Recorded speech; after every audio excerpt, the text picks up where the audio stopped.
to the Public Market Advisory Commission meeting. It is 5:32, and Stephanie, could you do the roll call? Yes. Commissioner Young. Here. Commissioner Wolf. Here. Commissioner Willett. Here. Hello. Commissioner Farrell is absent, and Commissioner Nemeth is absent at the moment as well. All right, so our next item is the approval of the agenda. Does anyone have any additions or changes to our agenda for this meeting? Hearing none, can I get a motion to approve? I move to approve. I second.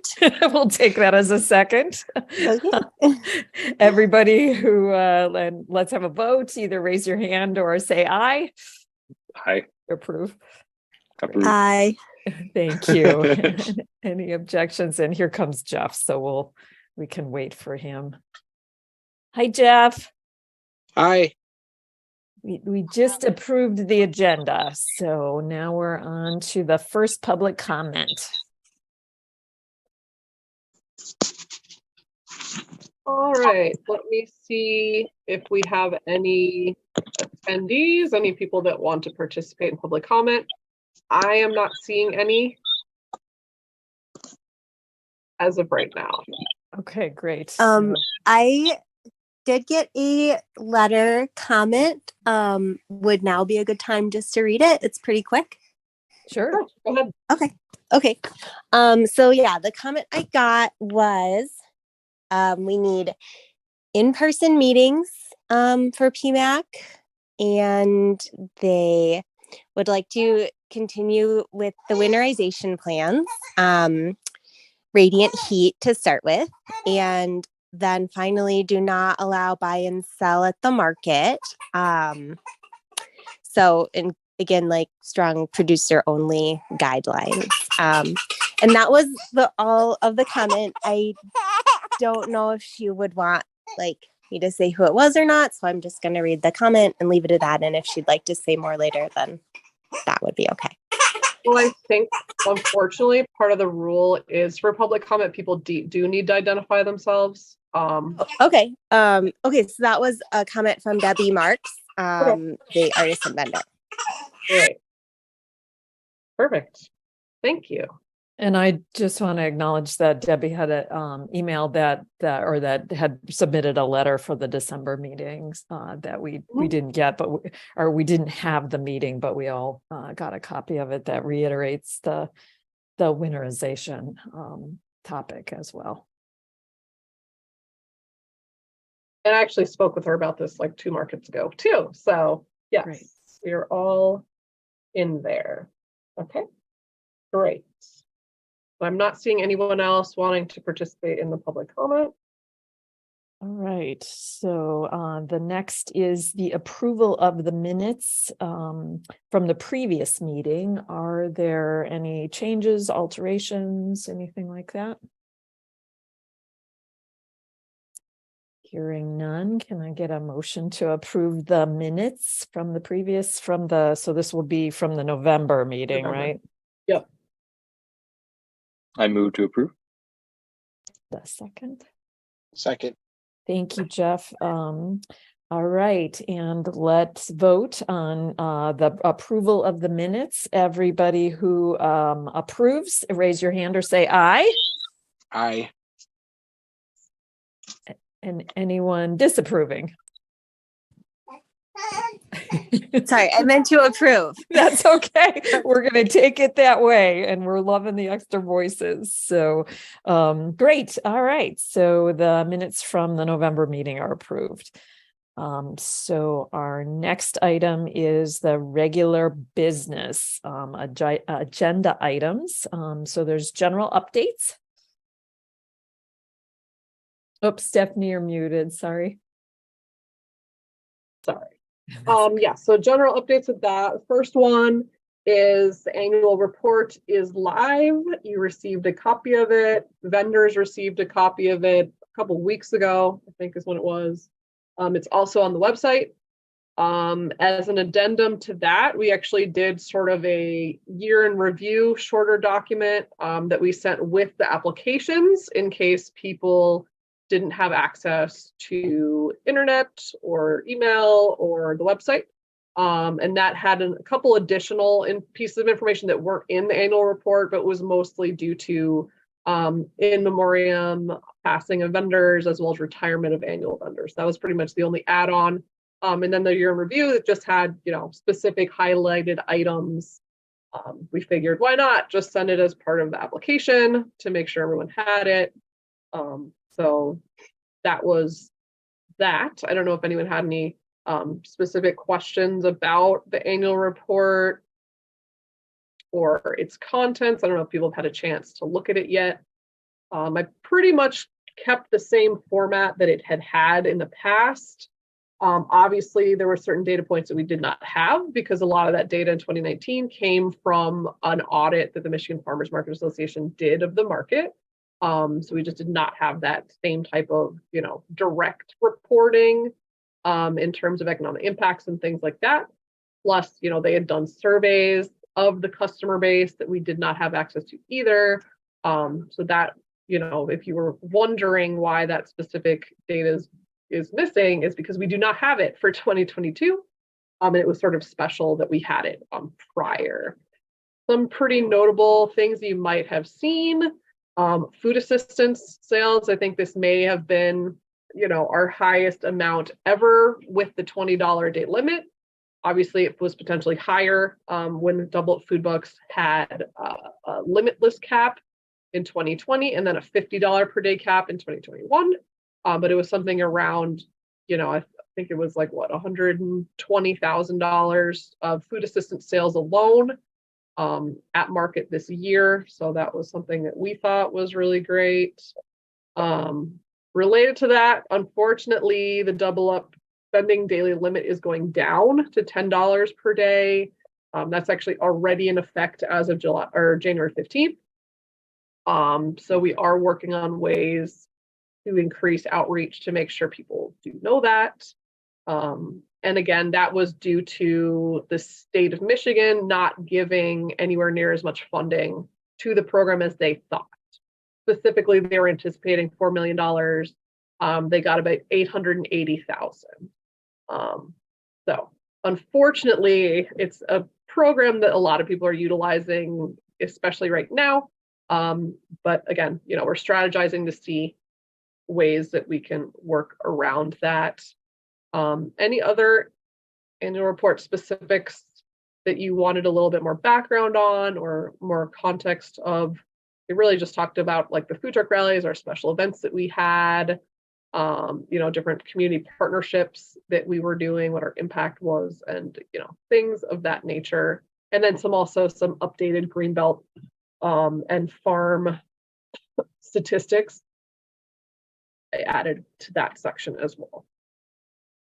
Yeah, I want to thank you for doing it. It was great to see those numbers, especially the food assistance numbers. And I'm sad that the state has not continued its support for those things. Yes. And we did have our county-wide market managers meeting yesterday, and one of the main orders of business was strategies to see if there's any way that at least for 2024, we could maybe see if there's capacity to have us encourage a regaining of the funding. So that's something that we are working on as market managers countywide as well. And were there any ideas that you can share, Stephanie? From what we had talked about? Yeah, I mean, how do we advocate for more funding for this? I mean, writing to your legislator is a huge one, right? Putting pressure specifically on the Agriculture Committee, especially with the looming retirement of Senator Stabenow. This is going to be even more important because, again, we have had a very strong voice for Michigan agriculture this whole time. And that is, going to be going away in the next couple of years. So that is the place that folks playing along at home could easily help with that and letting people know how important, this program is. I will say that the governor's office, they have actually increased the allowances for EBT. They've given people bonuses once in the early fall, once around the holiday time. So they're actually putting more funding in the EBT side of it. But it's just not the Double Up Food Book side is not keeping pace. So that's something also to keep in mind, that we have people that are in favor of these food assistance programs. I'm just not sure that they understand how important Double Up Food Book specifically is to farmers market. Great, thank you. The one other thing I noticed, and this might not be the place to talk about it, when I was comparing the 2019 and the 2022, it looks like for total vendors, there's 10 less vendors in 2022. And I was glad to see that there wasn't a huge decrease, but I didn't know if there was anything specifically you wanted to say about that. Was that due to retirement? Are there some daily vendors that just decided it wasn't worth doing the farmers market? Just generalities that we don't have to go into specifics. Yeah, I mean, it was almost all annual vendor retirements and people passing away, unfortunately. Okay. Yeah. And, a lot of that also doesn't necessarily reflect how many people we have been adding. I mean, we've been adding a whole lot of people, but, some of it is also pandemic related, where people's businesses are no longer viable. So we've lost maybe 2 or 3 maybe daily vendors that have gone in different ways or no longer operating. But the vast majority of that number is unfortunately annual vendor retirements and people passing on. I did talk a little bit more about that in the end of it when I talked about, how currently in Washtenaw County and Michigan wide as well, the average age of farmers is 57 and a half. And we're at the tough reality of we're not replacing older farmers or more established farms fast enough, right? There's something like 4 times as many farmers above the age of 65 as there are under the age of 35 in Michigan right now. And we've lost thousands of farms over the last 10 years. So, that's a tough topic, but I think that's more reflective of what's going on. And it's not really, that we're not keeping people or people don't like the market. I mean, it's still very competitive. We still turn tons of applicants away just because we don't have space. So it's more just, the sad reality of our aging farmer population. Great, thank you. And then the next on your list is the 2023 applications. I don't know if you want to say All anything right. else. Yes. So the applications have been mailed out. Some folks have actually already started to get them in. We've seen the first, 3 or 4. The deadline for those are March 1st to have them back to us. And then farmers and vendors will be getting invoicing from the city, and the payment deadline for that is June 30th. This is back to what it was last year. The only year that was really disrupted on these dates was 2020 due to the closure, due to the lockdown of the pandemic. But that's pretty standard stuff. As with last year, we will be invoicing daily vendors as well. Part of the push to do that is it is more economical for daily vendors to pay yearly. The other part is it's a lot easier for finance to handle our invoicing when it is issued in this way. So that's something that we were doing last year, but that's also continuing. And of course, annual vendors, as previously, are required to continue to pay yearly for their stalls and parking fees. Stephanie, I have not looked yet at the fees, but I was wondering if they were staying about the same this year or if there was any thought of changing them in the near future. No. Cool. No, our big push to change it went into effect last year. So that those prices are staying the same. Because that was mostly to deal with our loss of revenue due to being closed from the pandemic. And no, the only thing we have thought about is we're probably going to increase the food truck rally fees specifically by $5 for each category. But in terms of regular vendors, we are not raising fees. Great. Again, that is. All right, the next thing on the list is the winter projects in progress. All Or in right, process. so yes, in process. So we have a lot of things going on. One of them, the big one, obviously, is the applications. The other one is making sure that all of our materials online, whether that be the application for new vendors, whether that be food truck stuff, whether that be CSA listing. So we're in process of updating all of that. We've updated large portions of the website already. With that said, there is coming down the turnpike a complete overhaul of all the parks website and websites that are under that umbrella. So, that will be happening sometime this year. We're not sure exactly, how drastically it may change things or if it's just going to be rolled out slowly. But, keep in mind that is on the approach. But for right now, Alex and I are working on updating our CSA information specifically, both for the website as well as for people that want to participate in the city CSA program.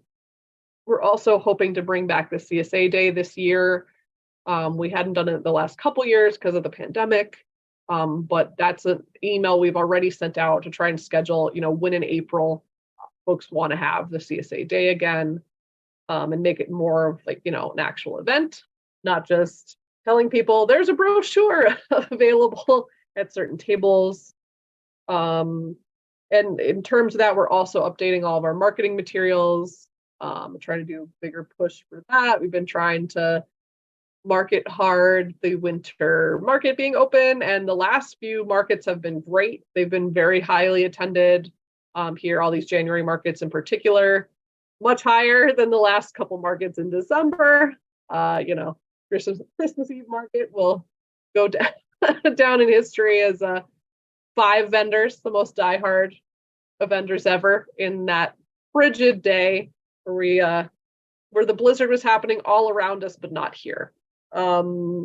Additionally, what else did I say? Yeah, we're also doing other outreach.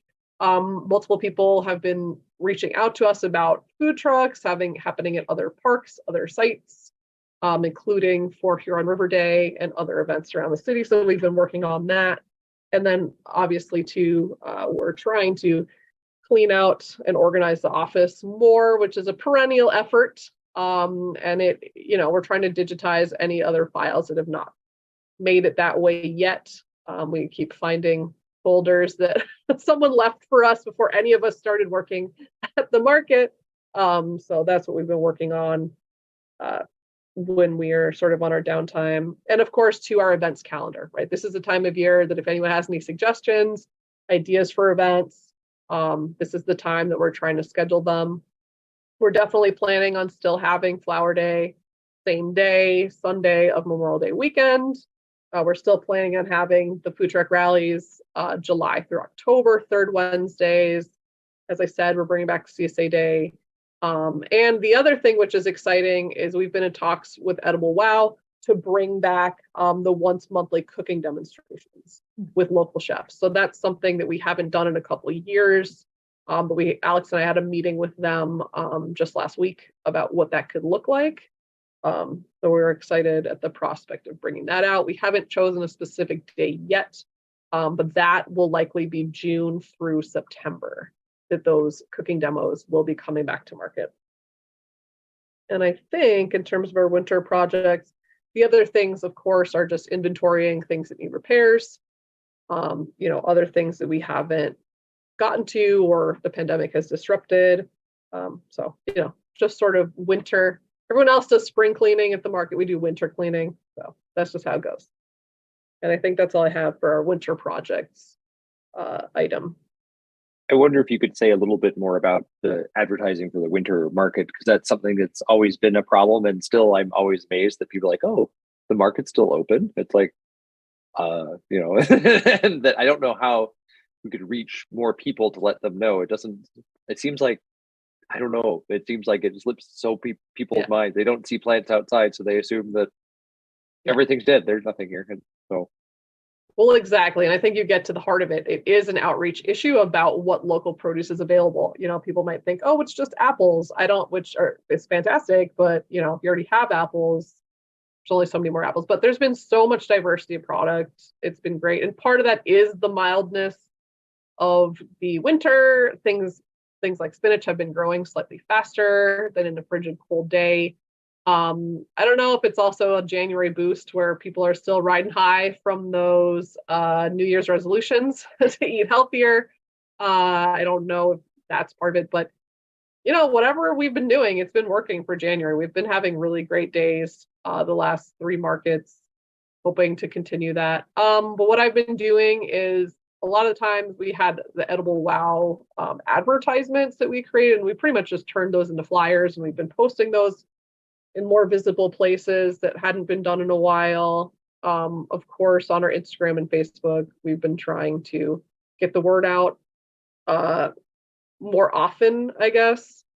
But you're right, it is still an uphill battle with people thinking it's winter, there's no food in Michigan, when of course, that's very much not the case. So we're working on it. I got to the market a little late last weekend, and it was really nice to see the diversity, that there were quite a few young people there as the students came back too. Yep.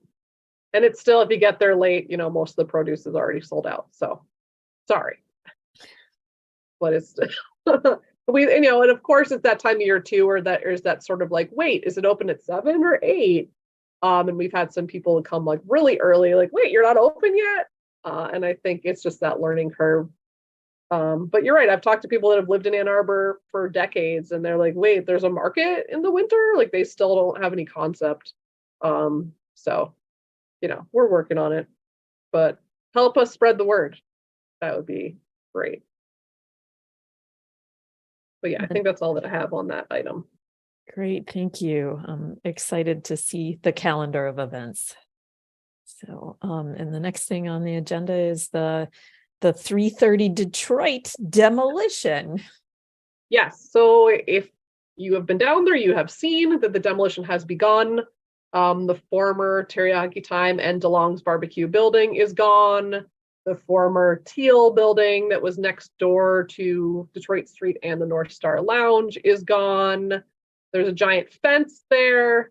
There was a little bit of a snafu early on when whoever was in charge of closing the streets off closed the wrong part of 5th off, and they had actually incidentally blocked the parking lot from the Carytown side of the building. So luckily they were able to rectify that pretty quickly.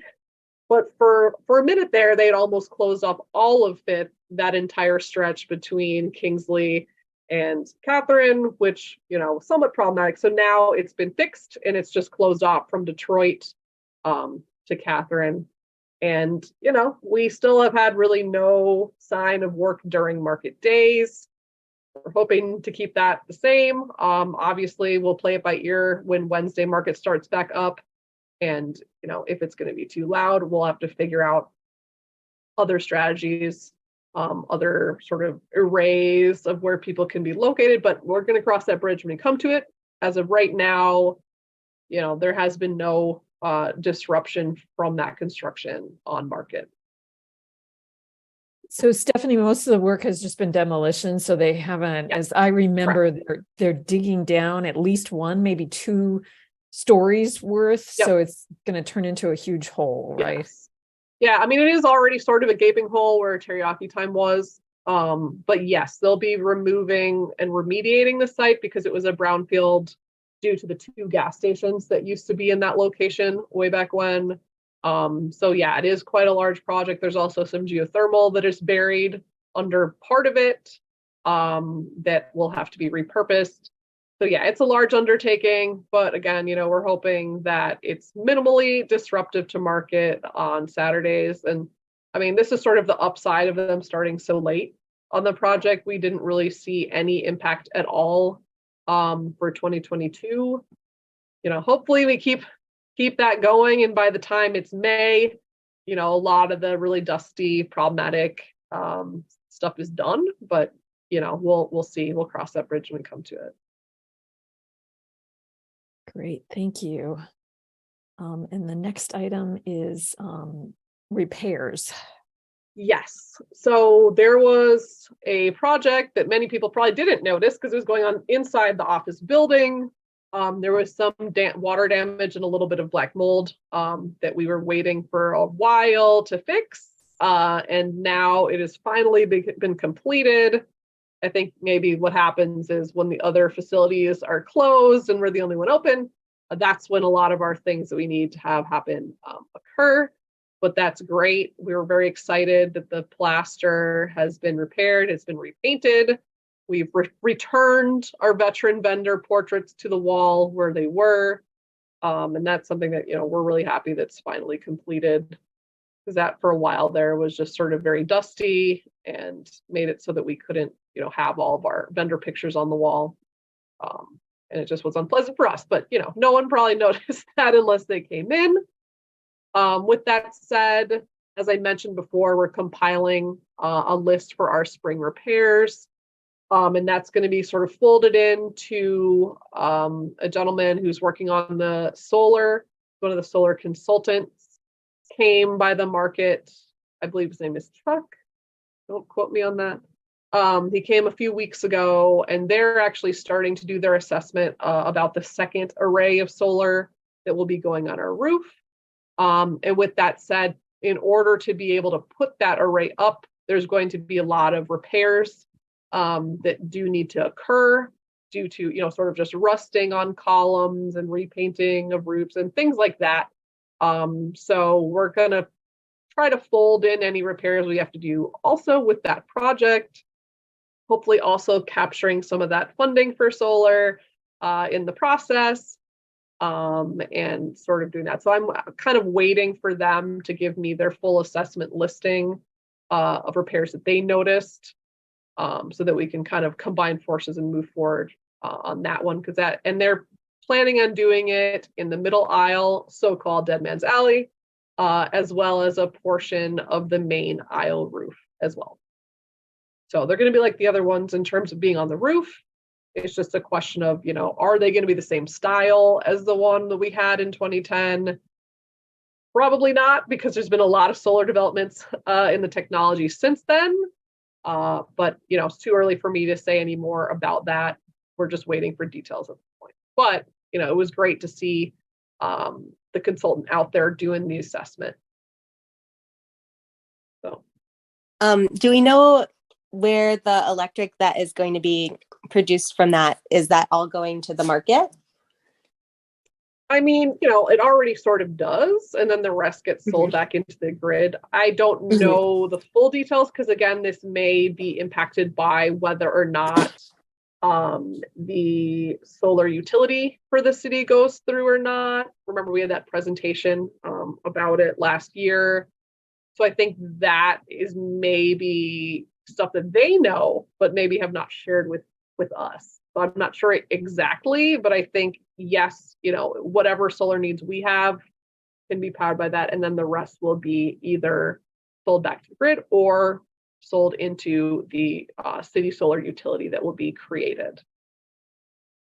If that's is there, I know we had gotten away from it kind of recently, but when we were talking about possible heating for the market, and I think one of the requirements was that it would probably have to be from a solar or renewable energy.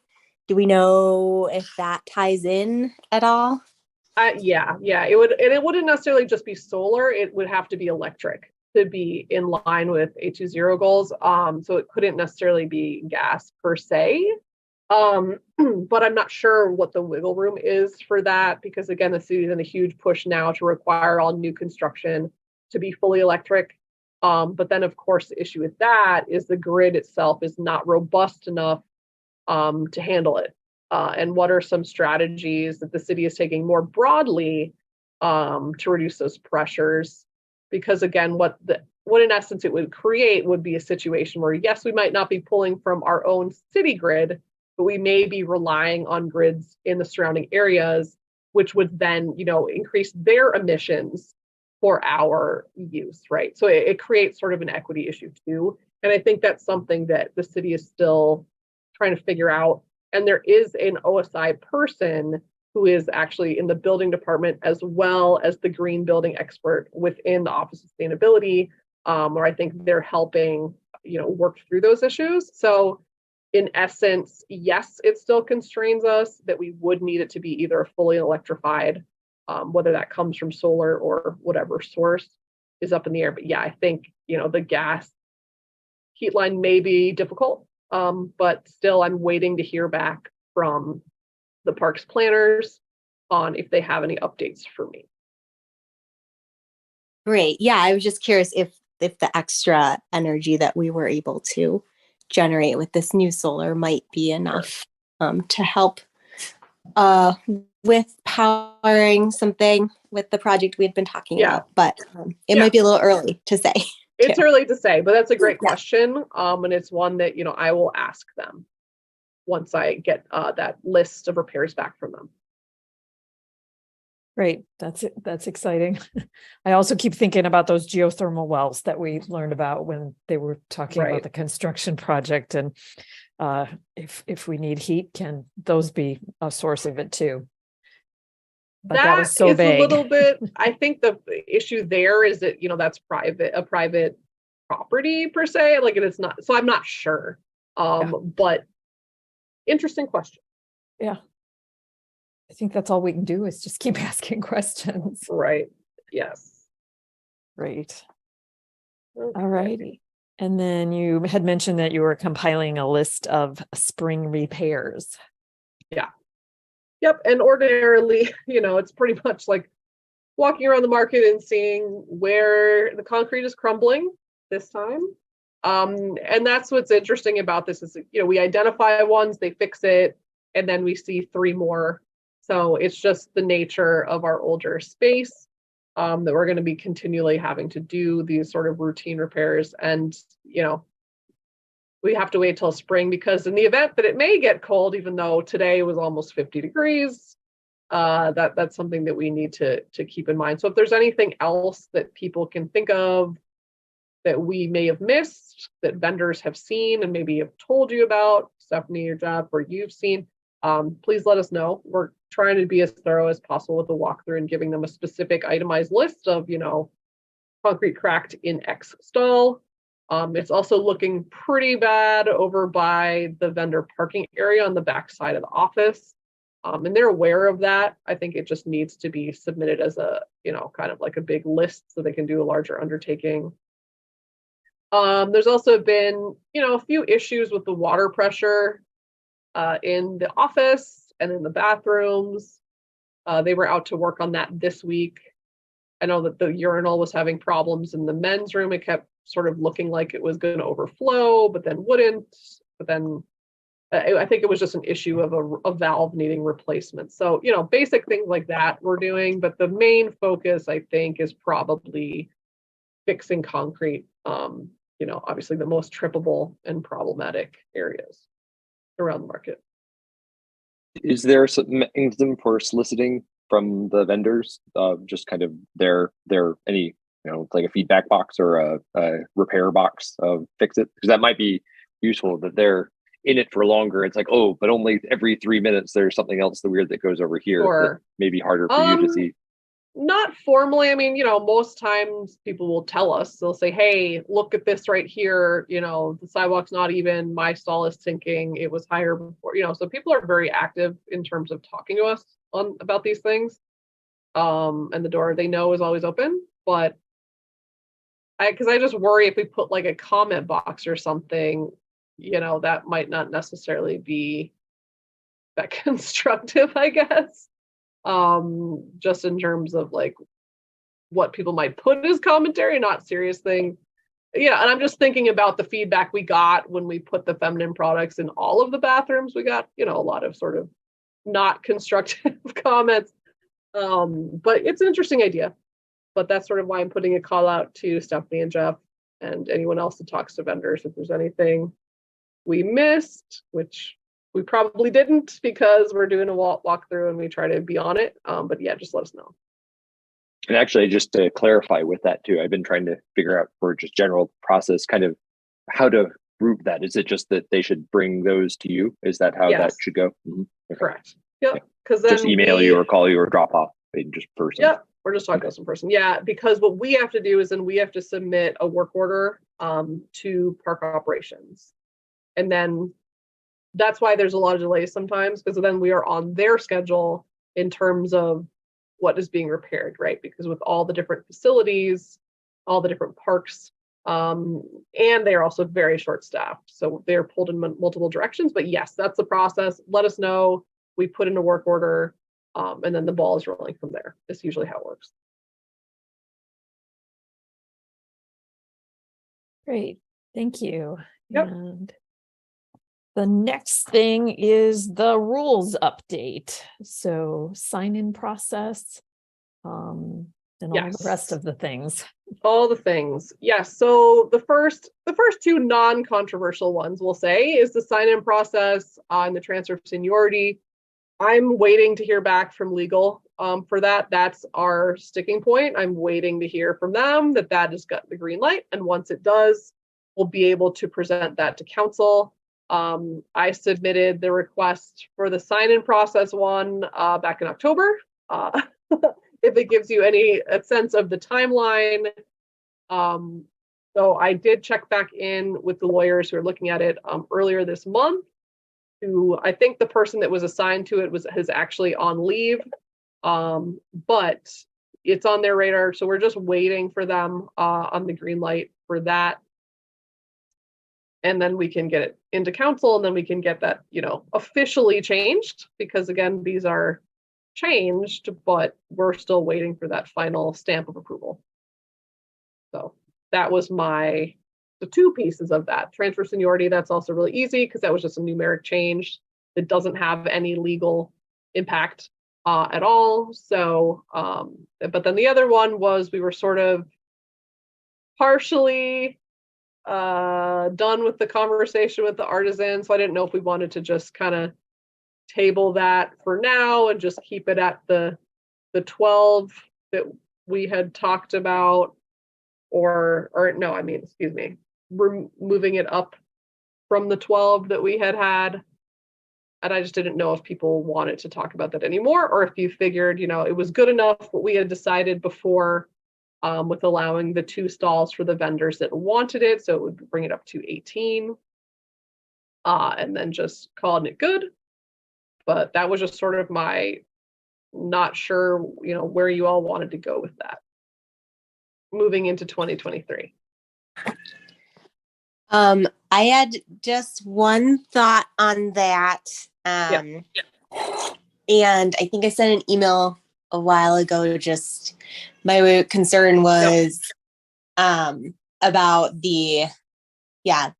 when new vendors are moving into the new stalls, and that it eventually could become those 18 spots get filled up again with like single vendor, artisan vendor stalls, and then we're back to the same problem.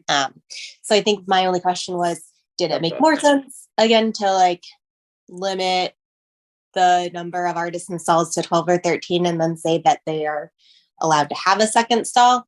Or did we just want to do the 18 stalls and then address that later? Because that's pretty far down the road when we might see that kind of result. So that was all.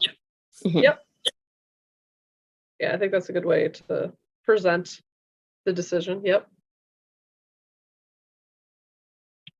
And I do agree with Stephanie too, that it seems like with Stephanie Willett that seems like it just to not set us up for a conflict in the future. It would essentially be that we'd fix the number of annual artisan vendors, and they can have 1 or 2 stalls. Yeah. And so that it's continuous with where we are now, and it does keep that in, and it doesn't set up a problem in the future with the conflict that we could have of squeezing everyone into just 1 stall. So that it still doesn't solve any of the long-term stuff of that it's a 2-track system, and that's another, but at least it doesn't create another problem. It doesn't create a third problem. Right. Okay. That's what I figured. I just wanted to make sure we had a chance to rehash that if necessary. So Stephanie, I think that sounds good, but I'm thinking about the actual document of the operating rules. So there is that section that says the limited number of stalls for artisans. So would that just be struck from the operating rules? And in the section above, it would just say that the number of annual artisans would be 13, and they are allowed to request 2 stalls. I think that's the question. What would that say? So let me pull up what it currently says and what in the edits that we did. Give me just 1 second. All right. Okay, so back in November, we were talking about all these things. And this is me buying time to pull it up. Okay. So again, it had this thing of the 13 being the number.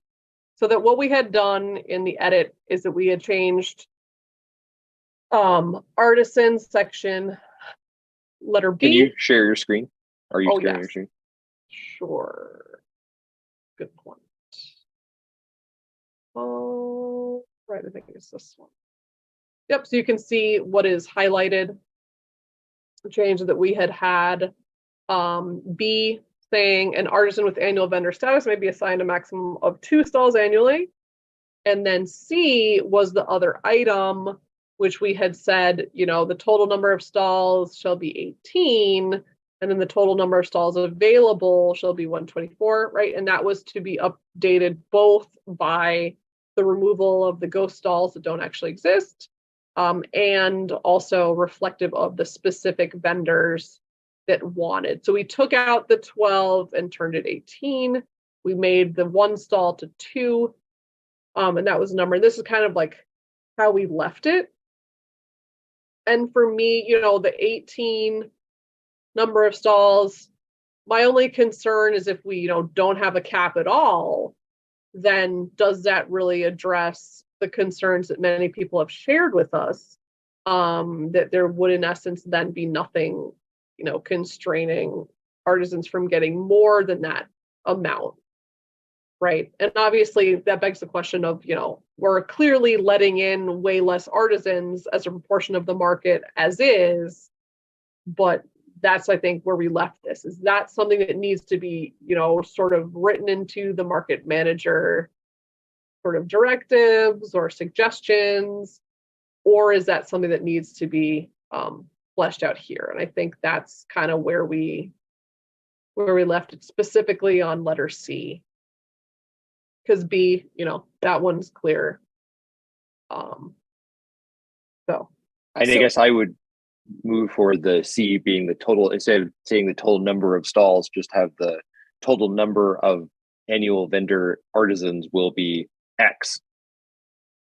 And so then that does, I hear what you're saying, but I think it does seem like having it be something in a rule versus a directive, because it does seem that inevitably if it's a directive, then it's like, well, if I'm, it becomes this kind of jockeying for positions, and that it's not clear, and that's not fair. And there's, which is true, it can feel less good versus like, okay, here's a concrete number, you can count them up, 1, 2, 3, 4, 5. We got, this is inconsistent with the rules. We're set. Right. So I think that would be a protection for the market manager, and also for the vendors knowing what they're getting into, in terms of it's not like it's squishy, and 10 years might be totally different depending on who's in, and if who knows their personalities. So that seems a better solution to me. Yeah. And also just to remind people, in terms of artisan vendors with daily status,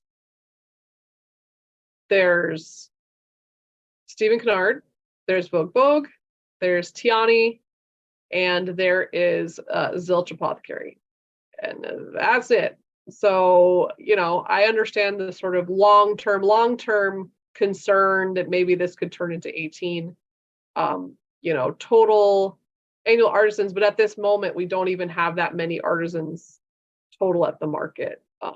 So, it's just something to think of. The 18 is the number of stalls, and I Correct. think we are talking about taking out the number of stalls and then just having a cap on the number of annual artisan vendors. So that then takes the stalls out of the equation. And yes, if we agree on 13 as the number for the annual artisan vendors, then there may be 26 stalls total that go to annual artisan vendors. But I think this then avoids that problem of some annual artisan vendors have 2 stalls and some have 1 that they are assigned. And I think it would make everybody's life easier if we just go to saying this is the cap on, a maximum of 13 annual artisan vendors. Sure, but it just gets into the complexity of that 13 number. Originally was just supposed to be in place until, the next person in line gets in there, then it was going to revert back to 12. So there's also that other conversation Right. that was happening prior to this. And I think the other reason that we had talked about before of having a specific number is to make people more calm that are not artisans, to make them no longer worried that they felt like they would be getting a stall taken away. But I can see it from both sides. And if you think it's easier to just say, change C completely and just saying the total number of artisans available is 13. But does that not then simply reinforce the 2-tier system as well? I don't know if it Whereas does any more than having it 18 Yeah. stalls. It's like it's there regardless. So. But the 18 is a little more flexible, right? Because like Stephanie said, what if somebody had 2 stalls, goes down to 1, then that opens 1 more space for a single stall artisan, right? So I don't know. But it also then creates the thing of like, but wait, vendors, other vegetable produce can have 2 and 3 stalls, and we can only have 1. Well, that's because there's only, so it's tricky. But yeah, I well, they can still have a maximum of 2 stalls. That part's not changing. It would just be like that's what's available, and that's how it works already, right? As there's 1 stall available, somebody who might have 2 stalls, they can't automatically have 2 stalls, right? They have to work up to that second as that's available. So that wouldn't change if we adopted this language, just to be clear. But I guess the question would be if there are 1 2-stall person retires, then 2 1-stall people come in, and then they both eventually want 2 stalls. They can't because there's 18, because there just aren't any more stalls until someone else moves out. Sure. And then but that's how it normally works already for anyone getting seniority. Okay, I see. So will someone if someone leaves, then the first dibs goes to the annuals that are already there? Yes. And then if there's anything left over, then that goes to the new daily. If that's correct?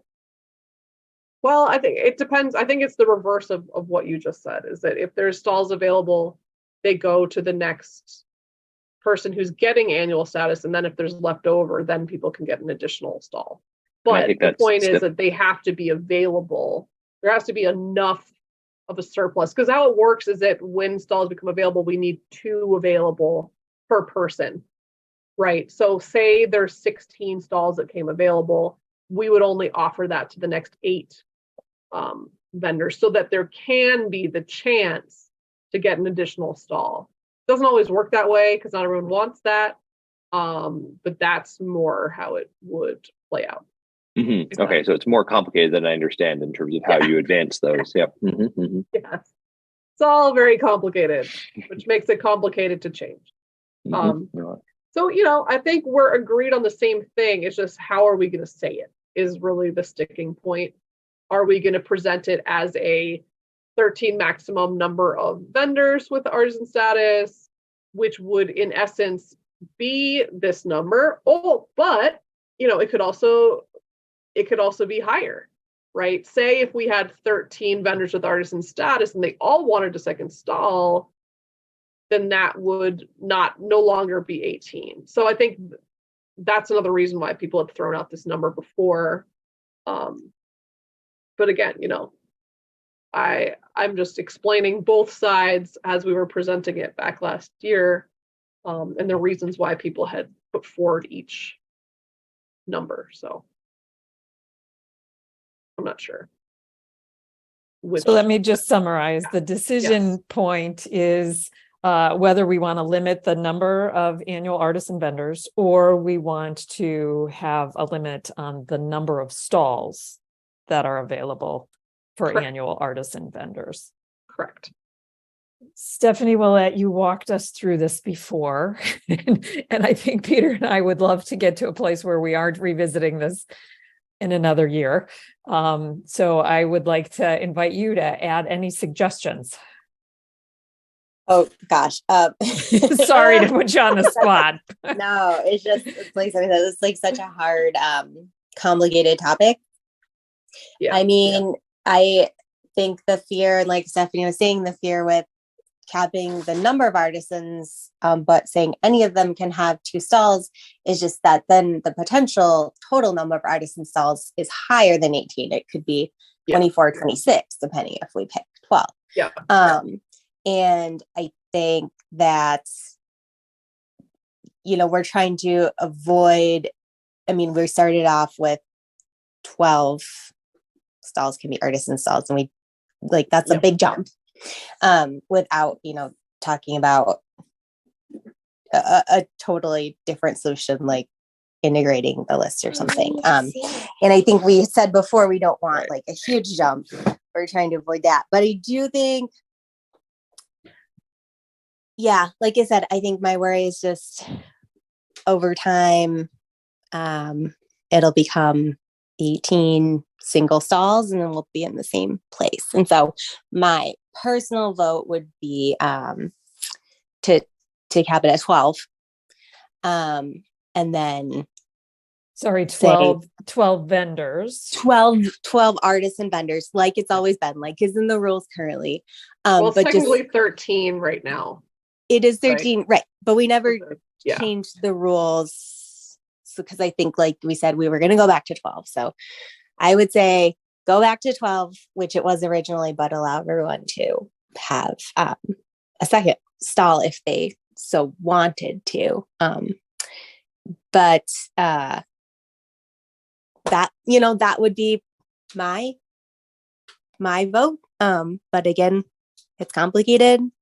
There's lots of sides to the story. So I just, that would be my vote, just because it solves one of the problems permanently, even though it doesn't solve all of them.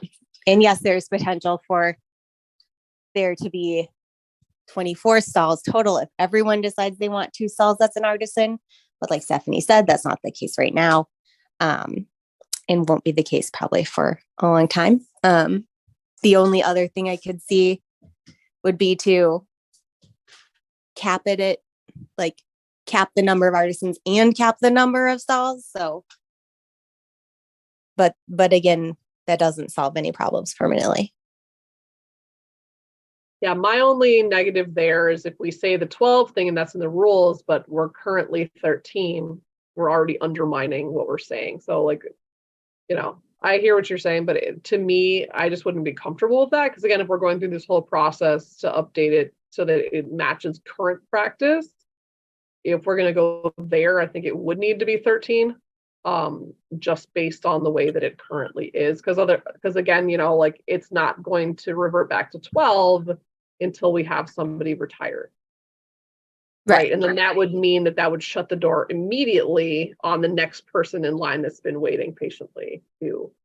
So I personally don't think that going back to 12 solves this problem at all. Although I do hear what you're saying.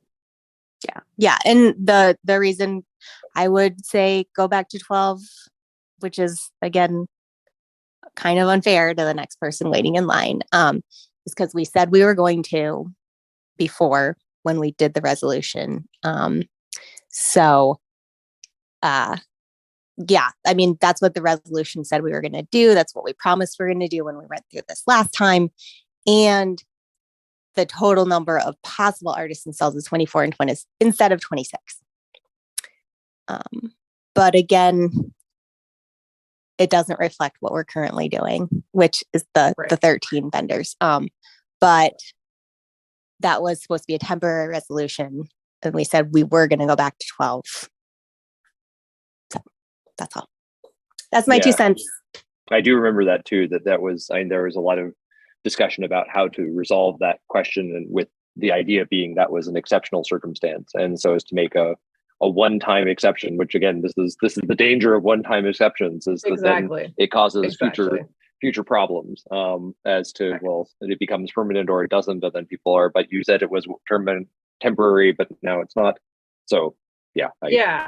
And then since that wasn't ever written down, it's like people are going to go by what was in the rules on the one hand, but then they're going to be like, well, wait, why do you have 13 artisans when it says 12? There's going to be people already coming up with that question too. Well, it isn't an official resolution that was voted on and passed by PMAC, which is in the public records. But it's not in the rules, which is what everyone is referring to. So, right. And that's my concern, is that we need to have something that's actually documented in case people ask us, where are you getting this from? We can say right here. Because this whole time we've been sort of in this really wild gray area with the sign-in process. And it's just a really awkward thing when I have to say, oh, by the way, here's the rules. You need to know them and learn them and understand them, but they're subject to change.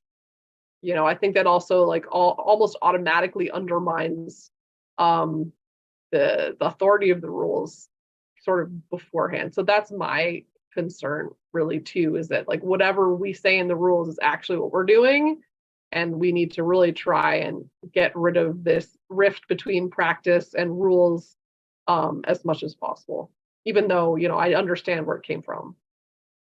Yeah, although we had lots of public comment on the resolution, we talked about it for a long time, so a lot of people there was a lot of participation in that process. So let me just remind us of historical context, right? I was looking at the archives when we were talking about this solar thing, and I found an article from 1982 where people were talking about their concern that the market was going to be overrun by artisans, and that did not materialize over that last 40 plus year period. So I know it's sort of been a perennial fear, but it has not materialized in many different iterations of the rules. So I just did want to remind people that we shouldn't legislate from a place of fear. It really does need to be supported by practice, by what we think is best for everyone, because as I've stated many times on here, that we really need the market to be as accessible and welcoming to everyone as possible.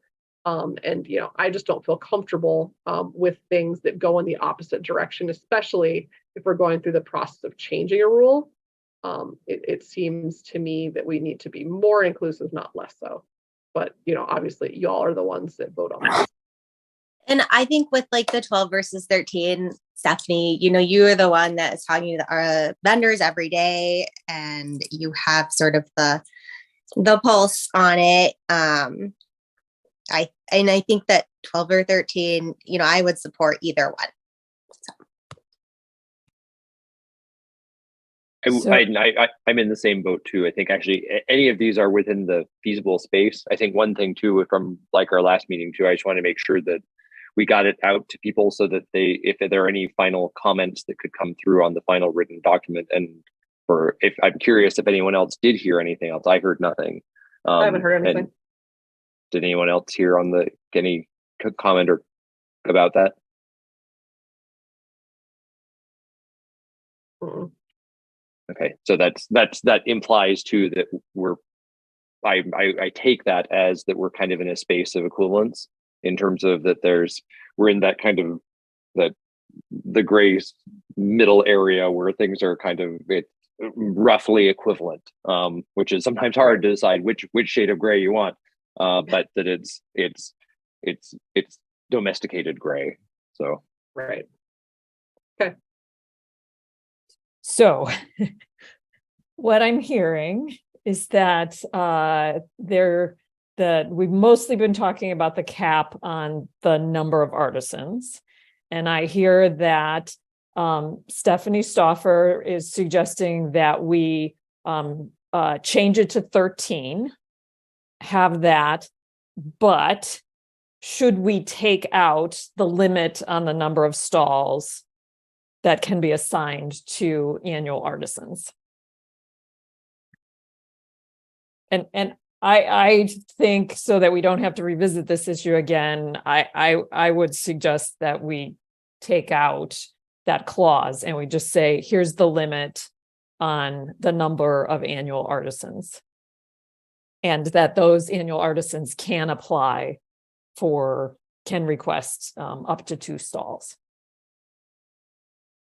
Just to problematize a little more, I actually prefer the way that it's currently written on the document, that it's being screen shared, because I think that doesn't get into the murk of this, and it solves that problem of like, are you 12, are you 13? This is the cutoff. And this to me seems like it's a more inclusive way to go about it, right? And again, it comes back to many artisans don't want 2 stalls because it's more costly. They have a lower volume of sales proportionally, oftentimes, right? Some of their sales are bigger ticket items. Of course, it depends on the vendor.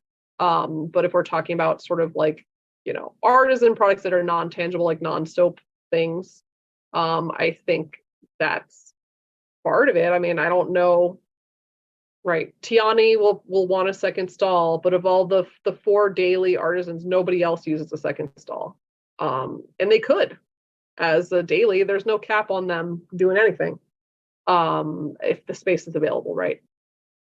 And that's the other thing we need to remind ourselves. Like, this is just them being assigned these stalls, right? This doesn't have anything to do with what they will be using day of during that market day, right? Which comes back to the crux of this problem, is that we had people that were paying for a second stall, using a second stall, just not allowed to have it be assigned. So I don't know. I had thought sort of that, like when we talked about this before, that the way C is written was the consensus. So, it seems slightly different to me that now we're back to this 12 versus 13 thing. Maybe that's my misunderstanding of it. But that's kind of where I thought we were in November, which is why this is written this way. I have an idea, and it might not help, but would there, I mean, I think, like I was saying, the fear is eventually it gets up to 18 and then some people need second stalls and we don't have room again. Is there a way for, like, during the stall assignment process to say, if an artisan that has 2 permanent stalls retires, one of those permanent stalls is, we offer that or hold it aside for a second permanent stall for an artisan, kind of tackle the problem in that area, as opposed to trying to limit the number of artisans total that can have permanent stalls. Does that make sense? It does. I actually like that idea. Well, I thought that's what Stephanie said. That's how it was, or is that not how it is? Well. So what happens is, like, if there's one stall that's open, it goes to the next daily vendor. They get first, and then if there's, like, say 2 stalls that are open, one goes to a daily vendor, and then one goes to as a possibility for another annual vendor to select it as their second stall. But it's a daily producer, right? Because right now, nobody who's an artisan is moving up because of this cap we've put. Right. So, and remember, the reason that the cap was put, or the reason that the cap was expanded, was so that people that had been at the market at least 25 years could get their annual status. Whereas concurrently, remember that a producer to get annual status, it's about a 5-year turnover on average. Right. So that is the crux of the Right. So I'm issue. saying, like, keeping the 18 the way you like it, but making sure that there's an even, I'm not sure how you would have to write it or do it, but like an even chance for a daily to move up versus an annual to select a second stall. I just think because the process for assigning stalls favors a daily getting an annual stall over an annual vendor selecting a second stall, just because the dailies go first. And then if there's, sorry, not saying this well. I know what you're saying. I just worry that keeps it this compartmentalized thing and almost like makes the lists even more separate by saying, there's a spot open, but it's only available for this category of vendor versus that category of vendor. I feel like that's like what we already have been doing. Although, I understand what you mean, but I don't know. It's a tough one. And remember too, like the 18 number, like that came from the count of current annual vendors using the amount of stalls that they're currently using as well. So that was also kind of a stopgap for that. So it would be including what we're doing right now in the rules instead of what we're doing sort of still being an anomaly that may or may not revert back to 13 or 12 or what have you. Mm-hmm. But perhaps we need to think on this more and table it till next time, because it seems like this is definitely undecided. We thought we were closer to decision making than perhaps maybe we were on this. And that could be the debate, right? The three options. Go back to 12. Cap it. Just say 2 stall annually. Don't even say anything about the amount of stalls. Option 2, cap it at 13. Same thing. Don't say anything about max number of stalls. Or option 3, have this thing that does not discuss a cap of specific vendor numbers, but has instead the cap on stalls. And then I think, we can reconvene and actually perhaps vote. And, it would be nice also to have Eric be able to chime in on this vote too. So perhaps maybe we should push that vote of those 3 specific options till next time. I think that makes sense. I think that does clarify it. I think that's a really helpful way to break it out into 3 distinct branches. And 2, after this conversation, actually, I am now kind of coming back to as it's written being, because I think it does seem like from a shopper's perspective, I would rather have more diversity. And so if you did have that outcome, which is a little constraining, if we did have 18 annual artisans with all one booth, then I get a lot of selection. I get a lot of variety. And that seems like kind of a win. So I could see that causing friction of terms of people wanting 2 or 1 and how that could go. But just from a purely self-centered shopper viewpoint, it does seem like having, all the tables full, having a bunch of diversity of artisan offerings in there would be cool. That'd be great. Versus having fewer but bigger artisans. If all other things being equal, I would choose more diversity versus bigger. Or more tables for each individual. Not that there's any magic thing there, but that's kind of where I'm leaning. So. Stephanie, when you write up the notes, can you make sure those 3 options are in there so it'll rattle our brains when we review the they're notes. Already there. Okay. Perfect. But they're already there. Cool. Great. All right. So now we're to, so are we good with that discussion where we're at? Okay. So now we need to go to the subcommittee updates. And the first one is the producer only one. So I'm not expecting the producer only subcommittee to have met because it was the holidays. Okay. But if you have updates of any kind, this would be the time. No, I was going to say that's me. I dropped the ball on that one. It was the holidays and did not get that done. So I don't have anything to report. I apologize. It's okay. But it happens. we'll be looking forward to it. Great. Great.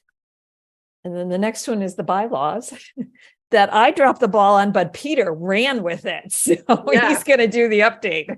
He picked it up and ran with it. So let me share my screen to show you the document that he just shared with me. Give me one moment. And thank you, Peter, for putting this together. So what you're going to be looking at now is Peter's notes about the history of updates of the bylaws, as well as the 2013 updates that he would like to see done to that version. And so hopefully we can add this document into the notes for the next packet too. So we'll have it out in public record too. But yeah, so I wanted to touch base with this. I mean, it seems like generally about every 10 years that an organization like this should revisit its bylaws and make sure that they're consistent with current actions and with what our mission is and understanding our mission. I feel sometimes it's easy to kind of drift from what our true intention, what we are established for, or at least we don't have a clear definition of what our intention is. So making sure that we fit well with that. For us, the last time our bylaws were passed was in 2013. And that was kind of a big time because that was when we were starting to integrate into Parks and Recreation. And so that there was a big organizational change within that. So just to give you a sense of kind of some of the things that can change with this, I've listed out some of these things here, which is a name change. They changed it. The committee changed from 9 to 5 members. They added a conflict of interest, which they didn't have, which is important. More specific meeting procedures and organizational things for talking about the Parks and Recreation, because that was a key part. So within that, that's how things have been. And that was 10 years ago when that was last revisited. So then reading through the bylaws, I don't know if you've had a chance to read through our bylaws. I have a link here for this, and you'll see that in the document for it. It's on Legislar from the 2013. So note too that Legislar is this incredibly useful resource of, it is our kind of digital history of how these pieces work together. And it's cool because you can go back to meeting after meeting after meeting and see the documentation of what was created, what was changed, and why and when. So it's a useful resource for all of us as commissioners to mine, and also for everyone out in the public to go out and see. It's public information, and you can see what was decided when and why, who chose what and what was going on. So it is the mechanism through which all of that is shared. So it's worth a little bit of a wonky curiosity, but it's worth digging through and seeing where it is. When I look through it, I found a few issues that could potentially be addressed. If you could scroll down, Stephanie. Sure. That they're essentially, these things are points in which I can see some benefit coming from this. One of them was something that actually I've asked a number of times. I've been on this committee for quite a while, and there was this on the membership of this, that there are no clear things of term limits or reappointment. And so that's fine, but it does seem like that's something that should be easily amended to actually say whether that's true or not. Right now, it's just ambiguous. Yep. The other ones, though, I think are a little bit more serious, something I think we should address of sooner too. That, like, second point is that there's a requirement for an annual disclosure of organizational affiliations. So essentially, what affiliate are you associated with, and how is it a conflict? I don't think we've ever done that. And so it seems like a good procedure. I can see that. And it seems like that would be good. I don't know how much that's going to change, but the question here is, what do we do about that? Do we start doing it, which might be the thing, or do we axe it because we never do it? So do we, again, same thing like with the artisan thing. Do we be consistent with how we're doing it, or we change our behavior? Those are choices. Stephanie and Peter, do you know, in terms of the other commissions, if they actually have a procedure to do this annual disclosure? Because that almost seems like it's city language that got put in there. I know from other conversations with people on planning and zoning, they do, and that it is a reaction to people having vested interests that were undisclosed. And so that it became a kind of boilerplate policy to go through that. And again, in other areas, it's really, really, there are huge financial gains to be done if to disclose is important, and the people sometimes have a tendency to, or an incentive to hide. I don't see that on this committee, but it's, I guess, conceivable.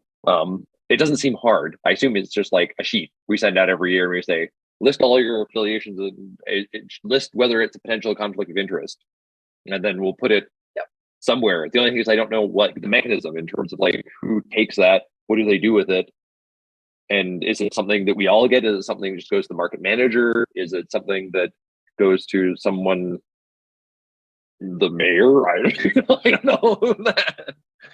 It seems like it might go to the city, but that's why I was asking about other procedures. Is we can sign them, but what happens to the documents? Yeah, I can check with the clerk's office because they're the ones that help facilitate our facilitation of boards and commissions. So I will reach out to them because I'm sure they have answers for us. It'll be incredibly useful. Yeah, because I think we have a lot of possibility to learn from other organizations, and that I think it'll help us do our job better. And so I think that's we can lean on the city for helping us with that too. So, but we are a little different too, because like having vendors on here, is that a conflict of interest? I mean, obviously it's not, because we want that input, but like I think that flows into what you're saying the next time, or the point 3 is, is that something that is overlapping in a way that we haven't really vetted, or we don't have a specific plan to approach them? Exactly. Yeah. And that's the third point, is that a member cannot be a petitioner. And so if someone is a vendor and they do have an issue or something to petition to the group, what do they do? And that it's right now just that they can't be. But at the same time, we have to have members who are annual and daily members. So there's a direct conflict, and I don't know how to address that. There's no mechanism listed in the bylaws as to how we address that. They can recuse themselves, but that's not. Then that doesn't mean they can be a petitioner based on this, and that seems wrong. And on the other hand, like, we want their input. We want them to be petitioners. So perhaps the solution is maybe just even striking this from the bylaws. Because again, it makes a lot of sense in other settings, but not so much for us when we are built around vendor input. Exactly. So again, that might be something else to ask with the city too, because in the lawyers, would they be, well, no, you have to, for some reason, there's some magic language in there that says we must, or that there's a solution that's palatable to them. So. And Stephanie, when you do that, please remind them how small this commission is too, because it's tiny compared to the other ones. So if they say, well, they can just recuse themselves, then we don't have quorum. Yeah, well, potentially. They do say in the thing about if recusing and quorum, that quorum then is assigned based on all the non-recused members. Okay. So they do have a mechanism to deal with that. Thank you. And so then the last one too is this non-voting working meetings. In terms of, again, based on my history with this thing, we've had almost all the working meetings have been in the meetings. All the meetings have been the working meeting, and that there is possibility to gain more traction, to move faster, to address things better with non-voting ones. But I think getting clarification, or better, just some even experience from other committees in terms of how to structure those. And I'm very hesitant with some of that, because I don't want to violate open meetings. And so I need to know, it's like I keep thinking it's like we need a handbook. We need like an FAQ of something that's specific for a new member comes in. It's like, here's kind of some of the things that we can do, and here's how it can go, and how that needs to happen. And I was never given that, and I just kind of gleaned some of it, but it would be nice to kind of stand on the shoulders of giants. There are other people who do a lot more of this, and they can guide us, I think, to be more productive in that way. So that's a structural thing. So that's something I've been researching, and I'll continue to research too, in terms of reaching out to other committees and seeing how their mechanisms operate, so that we can kind of comport ourselves with some of that same style is to make sure too that we're not falling afoul of any legal requirements for, and making, I want to be as transparent as we possibly can. I don't want to have anything be in secret. It's all about making it available, but also I do want to get work done. How can we do that? And there are ways. We just need to make sure that we do it properly. Yeah, and I think many commissions have a like planning, beginning of the year planning meeting that's not public. They just spell out the priorities for the year too. And again, is that public? It may be public actually. And but again, I don't know. I think it is public actually. Yeah. So making sure that we're clear about how that is and structuring how those go. And that's the usual thing with this whole process of exploring through these bylaws, is that it's like, oh wait, there are all these mechanisms that are in place for us to use. But if we don't understand how to use them, then they're not really doing us any good. So learning how to leverage them and use them, I think will serve us well. Yeah, I mean, most of my knowledge about this comes from being on the Greenbelt Commission prior to working at the market. And for them, really the only thing that was off record was, financial conversations that were closed door sessions. But everything else was done publicly. And there would be subcommittee meetings that weren't being recorded. And then again, like the report out is the way that it becomes part of the public meeting, at least in my understanding. And I think too, some of those, they have to, if they're not recorded, they still can be public announced in a public place so people can participate. It's not that they're done in secret in back rooms when nobody's knows. So exactly. So what I wanted to ask of folks too is that are there, I would request for before the next meeting that people actually go through and read through the bylaws, see if there are any points that you think could use clarification, other things that are confusing, or things that, again, kind of as these sections show, that like we could leverage that, or I don't know what that is, or we don't do that. A specific, if there are, even within these 4 specific language changes that might be, and that's going to be a tricky one, both, I think it's worth proposing, but I know that legal this kind of is where we have to interface with more of the legal structure to make sure that we're not getting any problems there. And also just this question too, with this, what people, the committee's thing, this idea from a more pragmatic PMAC member FAQ. Yeah. So if you start thinking through that. So those are things kind of for some next steps for us. Mm-hmm. Go to the next page. Yep. So there's just a little bit more just a historical stuff too, to show our context. This is actually from the Parks and Recs description. I like everything better in pictures than in text, so I drew that as a picture. And so trying to define kind of what PMAC is and who we report to and who reports to us. Kind of, it's like an org chart in this way, and that we report to the city council and the mayor, and we report to the market manager in that way. These are our kind of connections, and we represent the community, market customers, vendors. They feed into our body. And then the market manager, in terms of, works in the market within Parks and Recreation. And it's interesting, if you look at the subgroups of things that the market is associated with, it's an odd group. And it's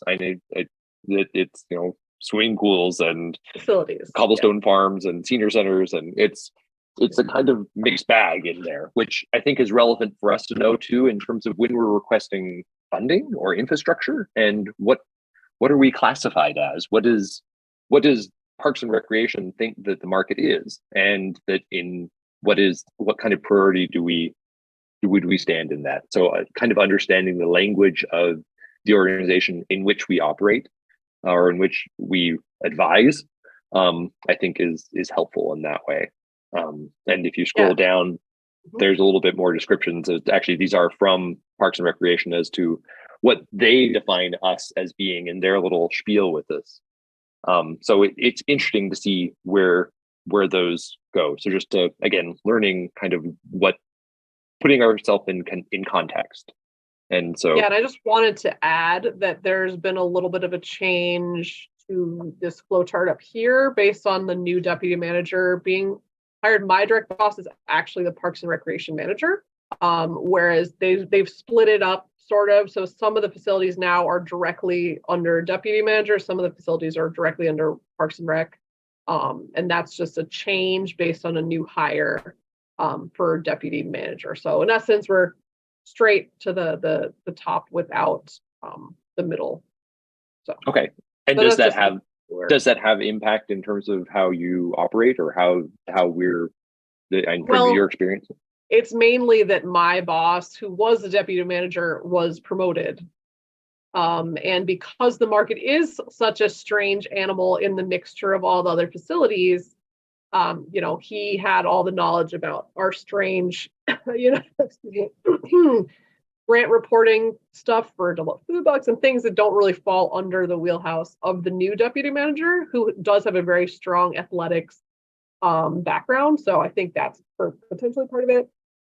But it's hard to describe specifically, who's under which management. There is also a new, so NAP kind of is sort of a combined a little bit more with acquisitions and the Greenbelt in a way that it wasn't before. So there is some, changes going on here. With that said, we're going to be working very closely moving forward with NAP and the new Greenbelt on this Buy Protect Sell program, which is very exciting if you haven't heard about it yet. It's a way to get farmland both protected and put in the hands of beginning and diverse and underserved farmers. And we're going to be giving support in terms of plugging those farmers into the market and other, potential for growth of their businesses. So we had a meeting about that earlier today.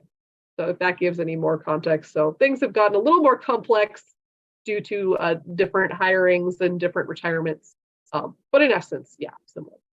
But I'm glad to hear that too. That's good. Yeah.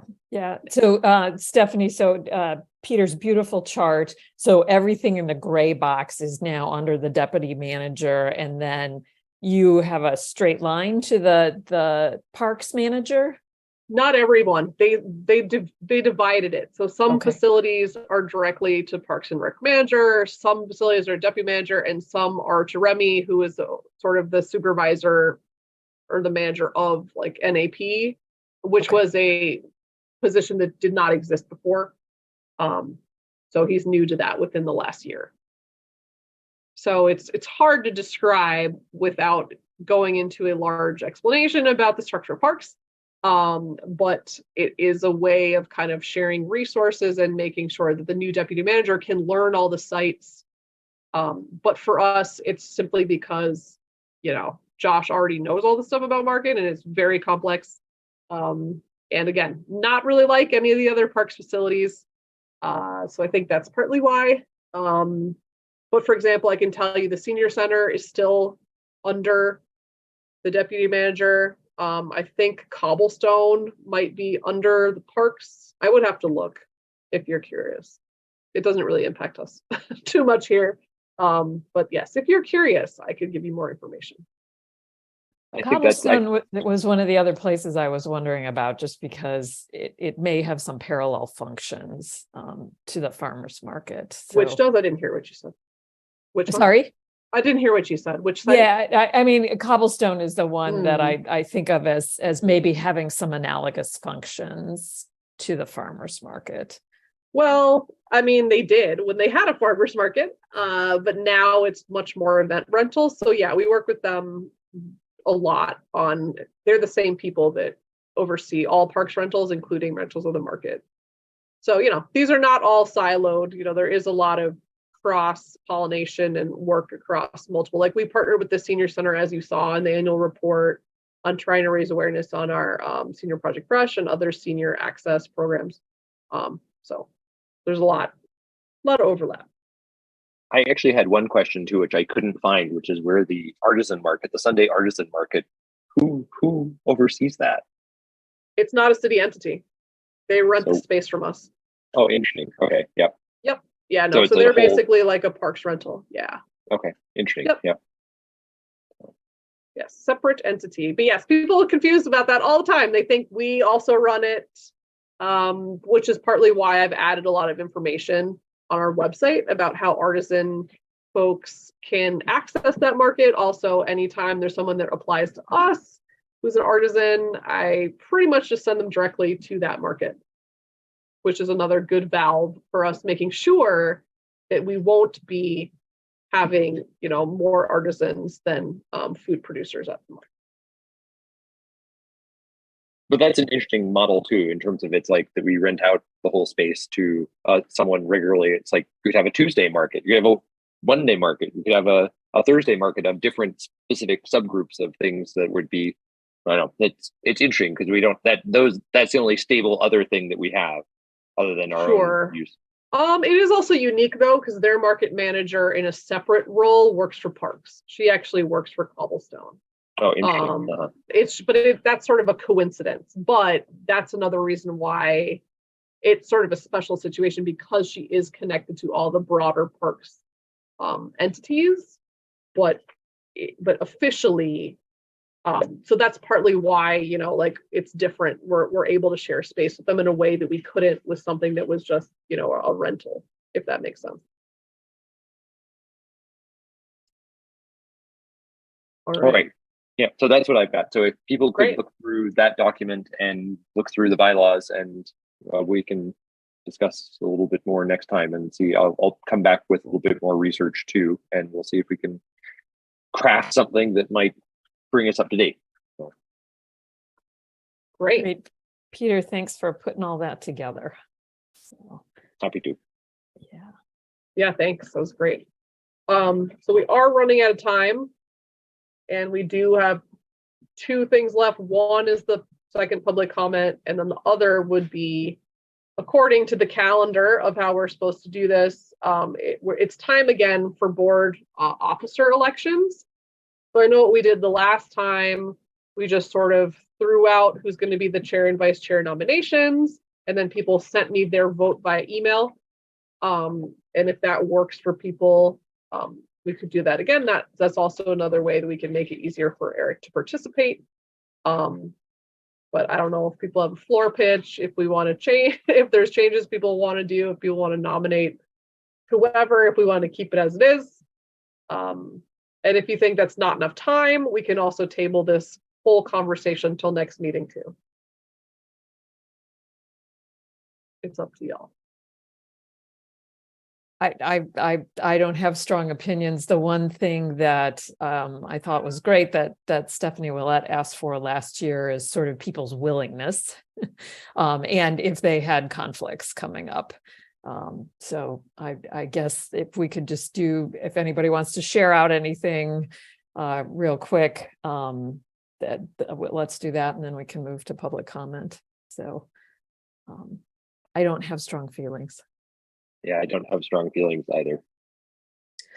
I would not like to be an officer this year, I would say, because I've already spoken to Stephanie about, I don't think I'm going to be sitting on the commission too much longer. I think this summer I'm going to just kind of try and focus on business and family and stuff. So I'm not sure how many more meetings I'll be attending. So I would not be wanting to be an officer. And Jeff? I would not like to be an officer, but I mean, I could if I had to be, but I got a lot of I have a lot of family. I got 5 daughters. That's all. Enough said. That's all you gotta say. Of varying ages, yes. So Okay. Lisa, would you be interested in running for a second term? I am open. I don't have strong feelings. We can battle it out, Peter, if we want. Well, I would like to nominate Lisa for the chair. Thank you, Peter. And I'll nominate Peter for the vice chair. That sounds All good right. to me. This is going to be I'm excited to see how the vote's going to go. And then we can always, when I send the email out, we can always ask Eric. If he Yes, would like yes. Throw his hat in the ring too. Be delighted. Yes.